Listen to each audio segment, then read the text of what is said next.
औज़ुबिल्लाहिमिनश्शैतानिर्रजीम बिस्मिल्लाहिर्रहमानिर्रहीम रबिश्रह ली सदरी वयस्सिर ली अमरी वहलुल उक़दतम मिन लिसानी यफ़क़हू क़ौली। अस्सलामु अलैकुम।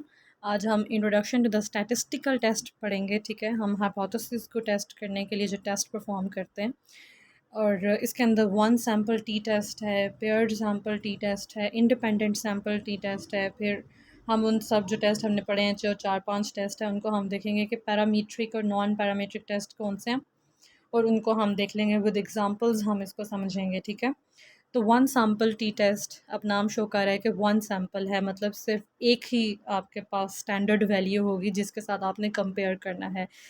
हम एक एग्जांपल देख सकते हैं कि it is just an example कि पैनाडोल है जो कि 15 मिनट्स के अंदर सर दर्द को ठीक कर देती है। ठीक है, हेडेक के लिए लोग पैनाडोल लेते हैं तो 15 मिनट्स के लिए वो ठीक हो जाती है, 15 मिनट्स के अंदर अंदर आपका मतलब सर दर्द ठीक हो जाता है। तो इसके लिए अगर कोई नया मतलब ड्रग को इंट्रोड्यूस कराना चाह रहा है कोई बंदा, ठीक है, अपनी रिसर्च के थ्रू, तो वो तब अप्रूव्ड होगी। ठीक है, जो भी एजेंसी उसको तब अप्रूव करेगी अगर उसकी वैल्यू स्टैंडर्ड वैल्यू से, मतलब 15 मिनट से पहले 10 मिनट्स के अंदर वो पेन रिलीव करा रही है। ठीक है, या फिर 12, मतलब 15 जो पहली स्टैंडर्ड वैल्यू है उससे ज़्यादा इफ़ेक्टिव, उससे ज़्यादा अच्छा काम कर रही है। ठीक है, तो हम उस चीज़ को तब एक्सेप्ट करते हैं।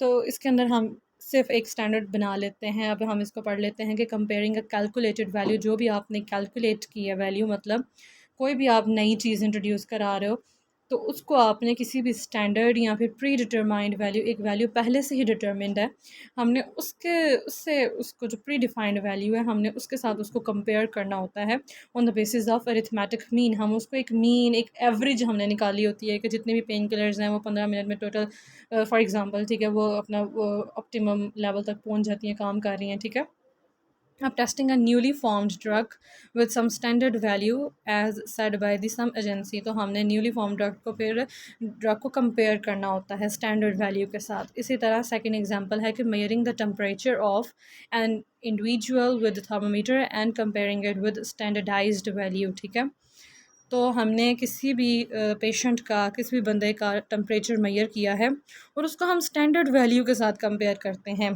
कि 98.6 फ़ारेनहाइट या 37 डिग्री सेंटीग्रेड सेल्सियस जिसको हम कहते हैं। ठीक है, तो उसके साथ ये मतलब ठीक मैच कर रहा है, इससे ज़्यादा है या इससे कम है, स्टैंडर्ड वैल्यू से टेम्परेचर ज़्यादा होगा तो हम कहते हैं कि इसको हाइपरथर्मिया है, या मतलब इसका फ़ीवर है, इसको टेम्परेचर हुआ हुआ है। तो हम एक स्टैंडर्ड वैल्यू को देख लिया।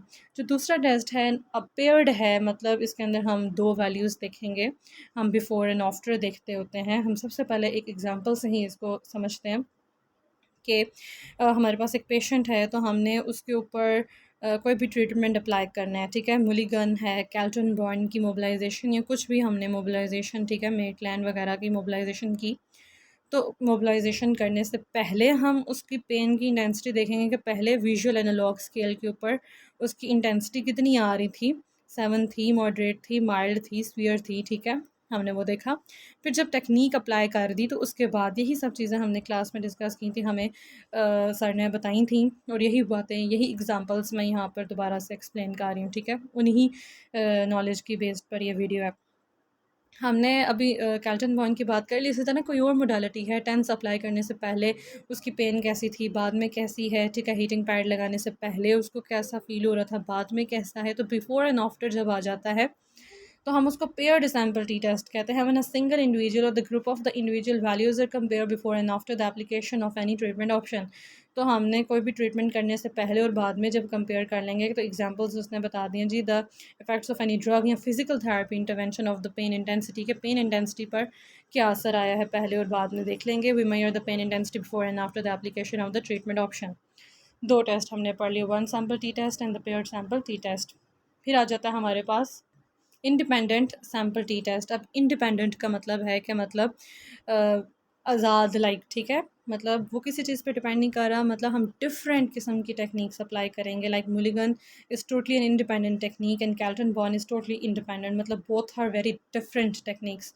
तो हम देखेंगे कि एक बंदे को हमने, चाहे वो सेम पर्सन है, उसके ऊपर ही करके देख लेंगे, पहले मुलिगन की, बाद में कैल्टन बॉर्न की, तो इन दोनों में से कौन सी बेहतर थी, या फिर पहले हमने टेंस लगाया, टेंस ज़्यादा इफेक्टिव इस बंदे के लिए प्रूव हुए हैं, या फिर हीटिंग पैड। ठीक है, तो हमने डिफरेंट ट्रीटमेंट ऑप्शंस को कंपेयर कर लिया बदीजे on the basis of their averages.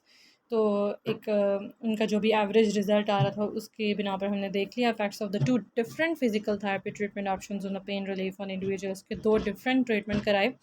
तो हम कह सकते हैं कि उसको किस टेक्निक से ज़्यादा आराम आया, ठीक है, कौन सी टेक्निक अप्लाई करने से उसको ज़्यादा अपना आराम आया है, टेंस लगाने से, हीटिंग पैड लगाने से, या मुलीगन या कैल्टन बन, कुछ भी आप अपने जहन में मिसाल रख सकते हैं, एग्जांपल रख सकते हैं। तो इंडिपेंडेंट सैम्पल टी टेस्ट ये था, ठीक है।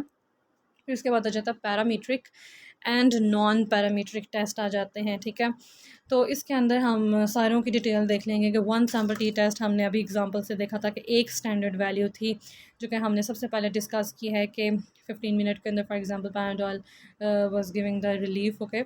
तो हमने अगर नई ईजाद करनी है तो उसकी वैल्यू इसके साथ कंपेयर करनी है। अगर वो 30 मिनट ले रही है, 10 मिनट सॉरी 15 से ज़्यादा ले रही है, ठीक है, 20 ले रही है, 25, तो फिर उसको एक्सेप्ट करने की क्या ज़रूरत है, उससे अच्छी चीज़ पहले ही मौजूद है। लेकिन अगर उसके रिज़ल्ट पहले वाली से अच्छे हैं तो हम तब उसको लेंगे। इसी तरह इंडिपेंडेंट की अभी हमने बात की थी कि हमने डिफरेंट टेक्निक्स लगाई हैं। We compare the averages of the two independent groups.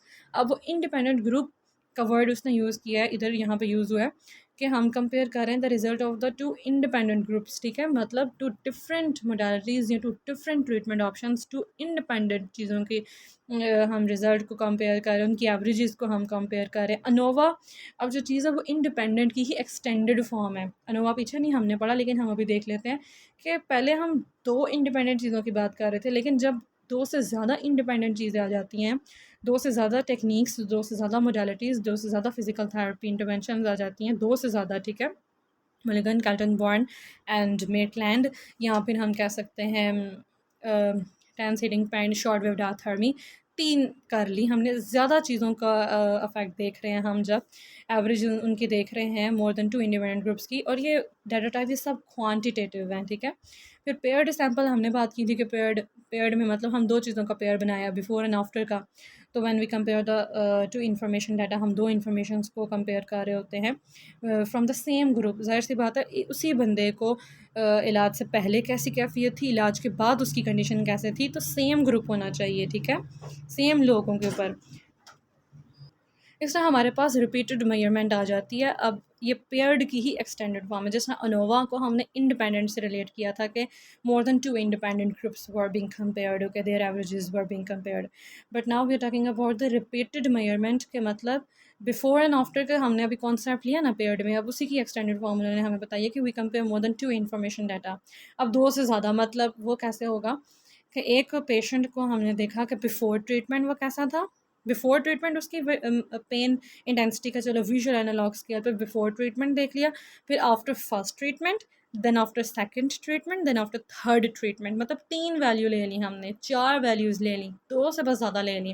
Before and after अभी भी है, लेकिन वो सिर्फ 2 वैल्यूज़ में नहीं बल्कि ज़्यादा हमने वैल्यूज़ ले ली हैं। तो this is the repeated measurement. हमने इसको एग्जाम्पल के थ्रू समझा है, और इसी टाइप के ही सिनेरियोज़ आने और इसी टाइप की ही सवालात आने हैं, और ये एक इम्पॉर्टेंट टॉपिक था साइंटिफिक इंक्वायरी के सब्जेक्ट में। तो थैंक यू सो मच। अल्लाह हाफिज़।